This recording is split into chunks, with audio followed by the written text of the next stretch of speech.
In the name of beauty, high heels and its origins. Although no one really knows when foot binding first began, it is evident that a Chinese version of a Cinderella story brought about the concept of tiny feet. In this version, Cinderella was called Yexian, and because of this story, romantic poets produced poetry highlighting tiny feet and romance. Two examples of these poems are Rhapsody on the Lu River Goddess by Cao Zijian and Ode to the Slippers by Han Wu. Because of poets like these, foot binding became more alluring. Foot binding was perpetuated from the 13th to the 15th century for several reasons. The first being that it enhanced the daughter's marriage prospects. Secondly, it showed that a girl was modest and moral. And lastly, because of its association with women's textile work. Foot binding was a young girl's initiation into the community of women, which consisted of all the women in her family that lived close by. The women's community was always hidden behind the male-centered family. Women's power was considered to be informal, and mother-daughter ties were only celebrated in the minds and hearts of the woman.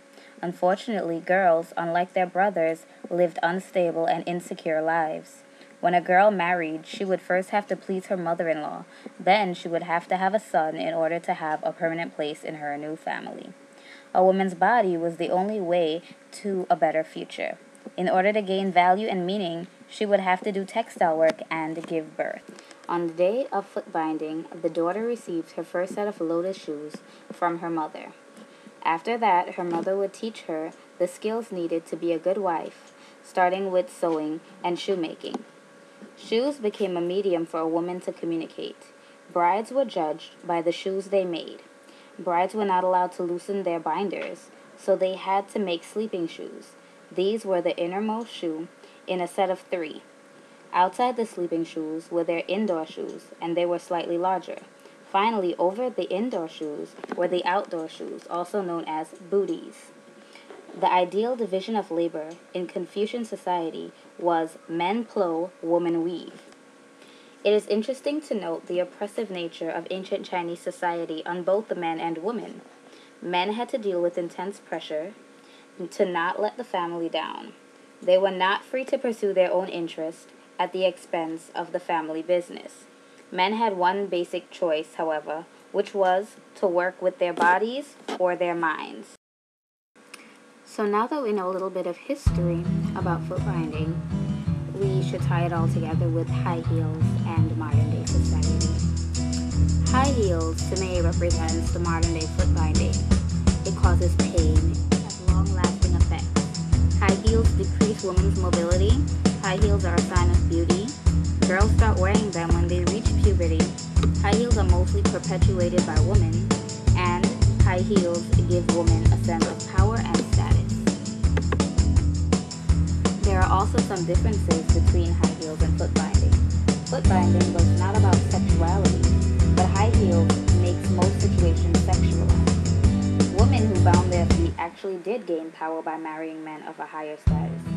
However, women who wear heels may feel that they have sexual power, but that power is in the eye of the beholder. Someone has to find them sexy in order for them to be sexy. There was no choice in foot binding. However, women have the choice whether to wear heels or not.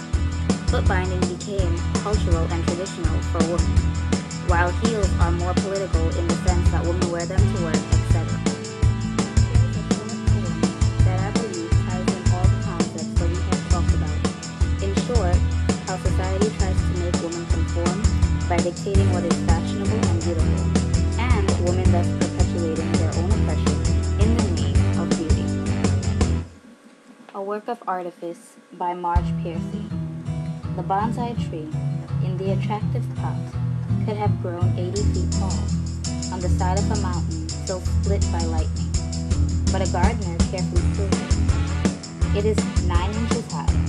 Every day, as he whittles back the branches, the gardener croons, "It is your nature to be small and cozy, domestic and weak.